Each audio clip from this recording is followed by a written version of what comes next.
Regresé después de 5 años y lo primero que vi fue a mi hijo de rodillas en el establo, limpiando estiércol con las manos desnudas mientras mi nuera estaba parada encima de él y le decía: «Limpia todo el establo antes de que llegue mi mamá». Ese momento no pertenecía a ningún mundo que yo conociera. Me pegó tan fuerte que por un segundo olvidé cómo moverme.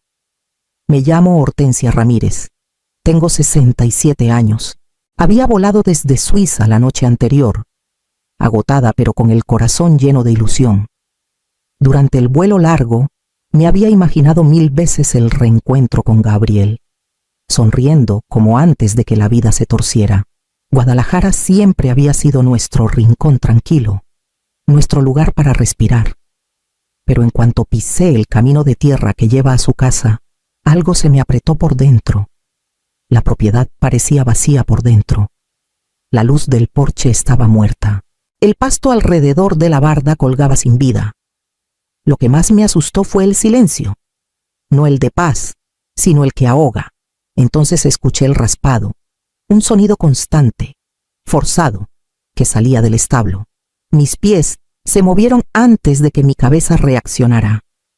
Caminé hacia la puerta y me detuve en seco al verlo. Gabriel, mi muchacho, los hombros flacos encorvados, la camiseta empapada de sudor, un cepillo oxidado clavado en el piso. Ni siquiera levantó la cabeza cuando llegué. Respiraba cortito, como quien tiene miedo de hacer ruido. Rebeca estaba parada en el barandal del altillo, con una taza en la mano como si estuviera admirando su jardín. Lo miraba como quien estudia un problema que siempre vuelve. Cuando me vio, me regaló una sonrisa educada pero sin alma. «Llegaste temprano, Hortensia», dijo, como si su marido no estuviera en el suelo debajo de ella. «Estamos preparando la visita». Gabriel se quedó tieso al oír mi nombre, pero ni así levantó la vista. Eso, más que todo lo demás. Me rompió el pecho. Me acerqué, sin saber todavía qué decir, solo sabiendo que no podía dejarlo así, y al ver temblar sus manos sobre el cepillo, sentí algo más frío que el miedo acomodándose en mí. Tenía que entender qué le había pasado a mi hijo y por qué parecía tenerle terror hasta al aire. Entré al establo, pero Gabriel seguía con la mirada clavada en el piso, como si mirarme pudiera romper algo dentro de él. «Gabriel», le dije bajito, «mírame, mi amor». Sus manos se quedaron a media limpieza. Por un instante creí que iba a alzar la cara, pero en vez de eso murmuró: «Mamá, por favor no lo hagas más difícil». Me agaché a su lado. Más difícil que esto. Cuando por fin se movió, vi las marcas rojizas que le rodeaban las muñecas, marcas leves, suaves, como de estar amarrado muchas veces. Se me cortó la respiración, pero él negó rápido con la cabeza, avisándome que no reaccionara. «Está bien», susurró. «Todo está bien». Le temblaban tanto las manos que el cepillo se le cayó. La voz de Rebeca cortó el aire como navaja. «Gabriel, te faltó un lugar». Bajó las escaleras despacio, sin prisa, los tacones marcando cada segundo que controlaba. Ni me miró. No necesitaba hacerlo. Su poder llenaba el lugar sin pedir permiso. «Te pedí que terminaras antes de que llegue mi mamá», dijo, sacudiéndose polvo que no existía de la manga. «Si no puedes con el ritmo, nomás dilo». Gabriel se encogió y volvió a agarrar el cepillo. Puse mi mano en su brazo. «Necesita descansar». Rebeca giró la cabeza, sonriendo como quien avienta una advertencia. «Descansará cuando termine, ¿verdad, Gabriel?» Él asintió demasiado rápido. «Estoy bien», pero traía los hombros hacia adentro, la respiración cortita, todo su cuerpo gritando lo contrario. Rebeca salió, dejando una estela de órdenes. Cuando desapareció por la puerta, Gabriel se desplomó. No de alivio, de derrota. Ahí entendí que esto no era tensión ni un mal matrimonio. Esto era miedo.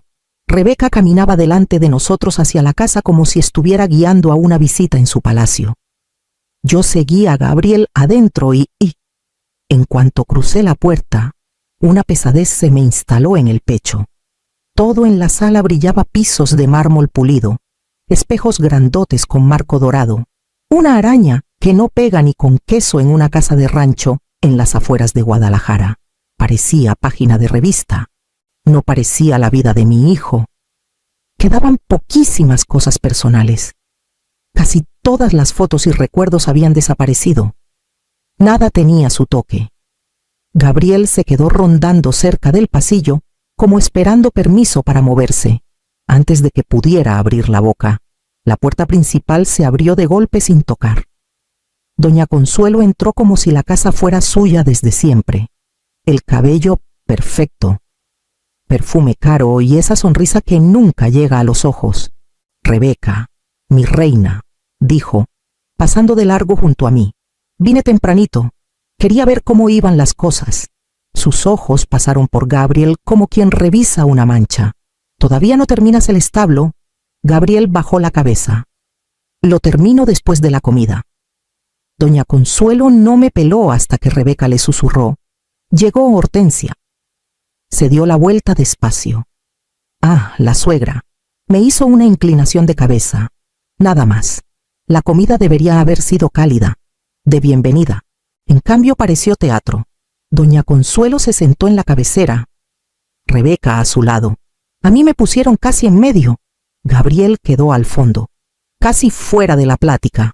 Rosita miraba todo calladita, observando a sus papás y a su abuela con mucho cuidado.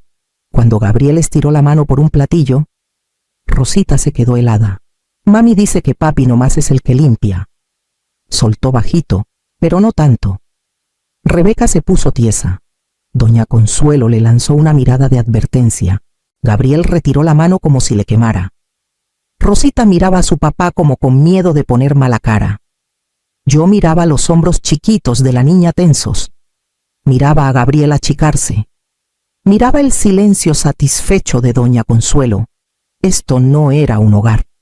Era una jerarquía. Un lugar donde hasta una niña chiquita ya había aprendido quién manda y quién no más estorba. Y se estaba tragando a mi hijo vivo. La casa se había quedado callada, pero no era esa calma que deja dormir. Era la que te aprieta las costillas. Salí a tomar aire y vi una luz tenue titilando cerca de la barda. Gabriel estaba ahí, trabajando solo, los hombros caídos, los movimientos tiesos. Jalaba una tabla floja como si arreglándola pudiera sostener su mundo. Gabriel, dije suave, dio un brinco. Mamá, mejor entra, está tarde, tú estás aquí en la oscuridad. Le contesté. Háblame.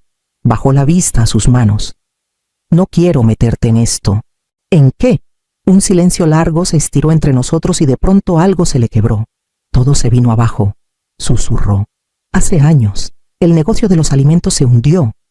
Debía casi 4 millones de pesos. No te dije. No quería que te preocuparas. Me acerqué. Entonces entró Doña Consuelo. Asintió. Pagó la deuda, pero nada es gratis. Me hizo firmar unos papeles diciendo que era para asegurar la inversión. Después de eso, vigila cada peso y cada decisión. La voz le temblaba. Pensé que Rebeca entendería, pero cambió. En la casa me dice inútil, que le arruiné la vida. Trato de no cruzarme en su camino.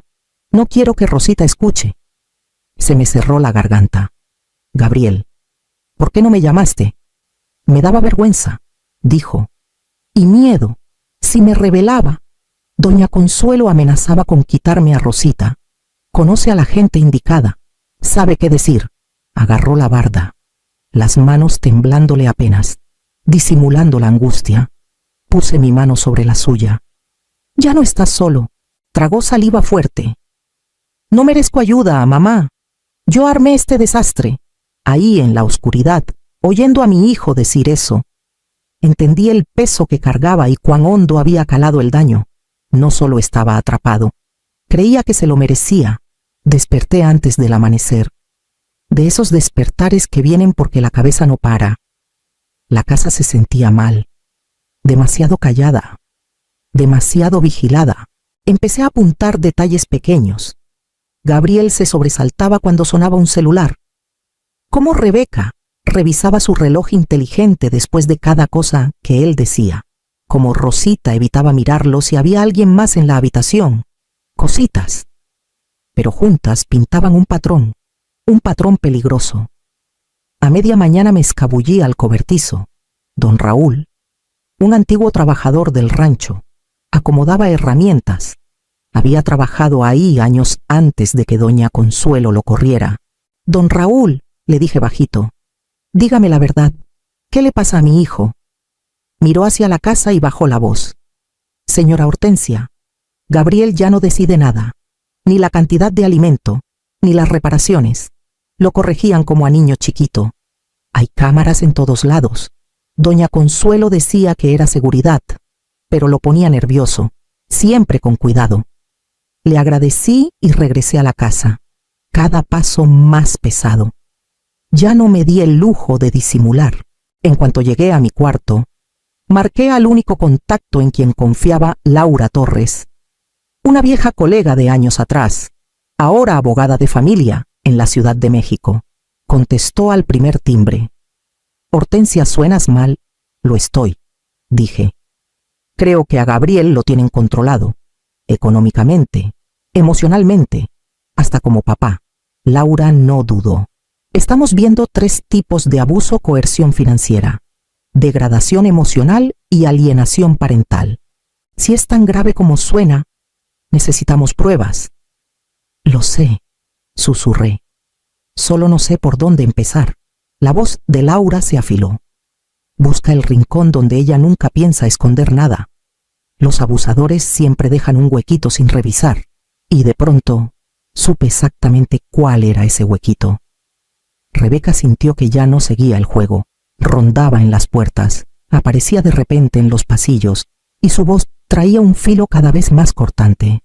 Una tarde, mientras doblaba ropa en el cuarto de lavado, entró con los brazos cruzados. Hortensia, estás revolviendo las cosas. Esta casa funciona con orden, no te metas. Antes de que pudiera contestar, apareció doña Consuelo atrás de ella. La barbilla bien alta. Una casa bien puesta necesita jerarquía, dijo. Gabriel rinde cuando le toman las decisiones. Hay hombres que no nacieron para mandar. Sentí que me hervía la sangre, pero mantuve la voz firme. Yo crié a un hombre capaz. Doña Consuelo sonrió delgadito. Y ahora vive bajo nuestro techo. Más tarde, Rosita me susurró. Mami dice que papi debería estar más agradecido. El cuchillo se me quedó a medio corte. Rosita, ¿quién te dijo eso? Bajó la mirada. Mami. Y la abuela Consuelo asiente. Esa noche encontré a Gabriel afuera arreglando un pestillo roto. Los hombros se le cayeron cuando me senté junto a él. Necesito saber toda la verdad, le dije. Se frotó la cara. Firmé derechos parciales al fideicomiso de la familia Collins. Doña Consuelo me presionó. Dijo que era para estabilizar el rancho. ¿Yo? Ya no quería pelear. Sentí que algo se me endurecía por dentro. Gabriel, eso no fue ayuda. Eso fue chantaje. No discutió. A la mañana siguiente, mientras la casa zumbaba con las órdenes de doña Consuelo y los pasos rápidos de Rebeca, me escabullí al establo del norte, el olvidado, al que ya nadie le para bola. Arriba en las vigas, todavía clavada, estaba una camarita vieja que yo misma había puesto años atrás, y si el cableado no había fallado, grababa todo en ese pasillo ciego. Saqué con cuidado el disco duro viejo. Comprobé que tenía las imágenes, pruebas, claras, sin tocar, y salí del establo como mujer que lleva un cerillo prendido en un cuarto lleno de gasolina. Laura y yo pasamos la mañana en videollamada. Mi laptop sobre el escritorio del cuarto de visitas. Le puse todo encima de la mesa: las grabaciones del establo viejo, el testimonio de don Raúl, las palabras de Rosita, las fechas en que Gabriel firmó esos papeles y los estados de cuenta que doña Consuelo guardaba bajo llave. Laura lo fue armando como cirujana cosiendo herida. Hortensia, esto es un patrón, dijo. Primero vamos por una orden de protección, luego intervención de custodia. Necesitamos una línea del tiempo limpia y todas las grabaciones que tengas. Las tengo todas, respondí, y voy a sacar a Gabriel de ahí. No me di cuenta de que doña Consuelo estaba en el pasillo hasta que cambió el peso y crujió el piso. Sus ojos eran puro hielo calculador. Haciendo llamadas a mis espaldas, preguntó, voz dulcecita y venenosa: «Qué falta de educación conspirar en casa ajena». «No es tu casa», le contesté. La sonrisa se le borró. Esa tarde, Gabriel entró cargando costales de alimento, la camiseta empapada por la lluvia y los hombros encogidos al ver a Rebeca esperándolo en la puerta de la cocina. «Estuviste demasiado tiempo afuera», le soltó. «Nunca piensas en las consecuencias. Rosita necesita estabilidad y tú sigues». Gabriel se encogió antes de que ella terminara. Ese encogimiento que sale después de oír 1000 veces el mismo golpe. «Rebeca», dije fuerte. Me miró furiosa. «Hortensia, no te metas». «No». La palabra me salió antes de pensarla. Me puse enfrente de Gabriel, plantándome entre los dos. Gabriel me miró como si nunca me hubiera visto ocupar espacio. La mandíbula de Rebeca se apretó. «Es mi esposo. Yo manejo las cosas a mi modo. Ya no». Dije, «Así no le vuelves a hablar nunca». Por primera vez desde que llegué, Rebeca dio un paso atrás. No mucho, pero suficiente. Solo suficiente.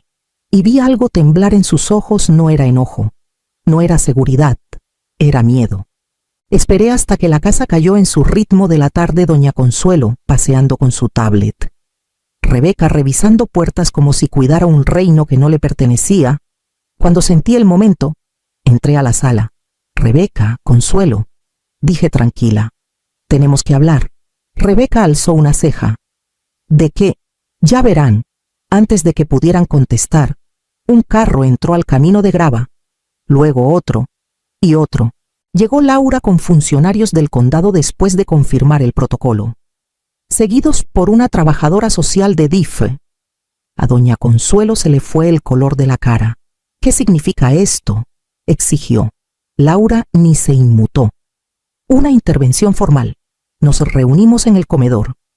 Rebeca parada tiesa, apretando el celular como si fuera pistola. Doña Consuelo atrás de ella como general listo para gritar órdenes. Laura abrió una carpeta. «Empezaremos con los documentos de refinanciamiento falsificados, los que se firmaron mientras Gabriel estaba sedado por medicamentos». Los labios de Rebeca se abrieron. «Eso es absurdo». Después vinieron los audios, uno por uno. Laura reprodujo la voz de Rebeca por un pequeño altavoz. «Eres un inútil. Haz lo que te dije.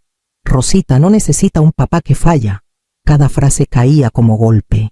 Rosita, parada en la puerta junto a Gabriel, se escondió detrás de su pierna. Una funcionaria se agachó a su lado, hablándole suave. Laura siguió. «Aquí está la línea del tiempo de la coerción, aislamiento financiero, presión sobre la propiedad y comunicación restringida». Doña Consuelo golpeó la mesa. «Esto es una emboscada». Di un paso al frente. «No, esto es la verdad». El funcionario le habló directo a Gabriel. «Señor, por orden de emergencia, usted y su hija vienen con nosotros. Ya tenemos un lugar seguro temporal». La voz de Rebeca se quebró. «No pueden quitarme a mi hija». El funcionario ni la miró. «Rosita presenta indicadores psicológicos consistentes con exposición a agresión verbal». Rosita se aferró a Gabriel mientras los sacaban. Rebeca quiso avanzar, pero doña Consuelo la detuvo, susurrándole duro: «Para, lo estás empeorando».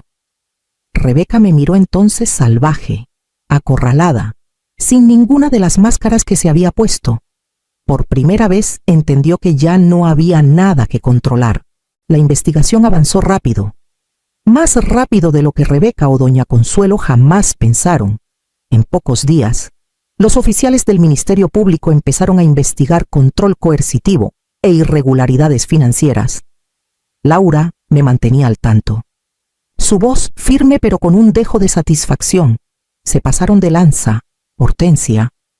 Ahora la ley les está desbaratando todo. Doña Consuelo intentó mantener su porte elegante por el pueblo, pero la gente ya había cambiado. En la tienda de forrajes escuché los murmullos. ¿Ya supiste de las Collins? Pobre Gabriel, pobrecita Rosita. Para alguien que presumía de influencias, De repente doña Consuelo se encontró puertas cerradas en la cara. Cuando me miró feo afuera de la estafeta, ya no tenía nada de su poder de antes, solo amargura y miedo.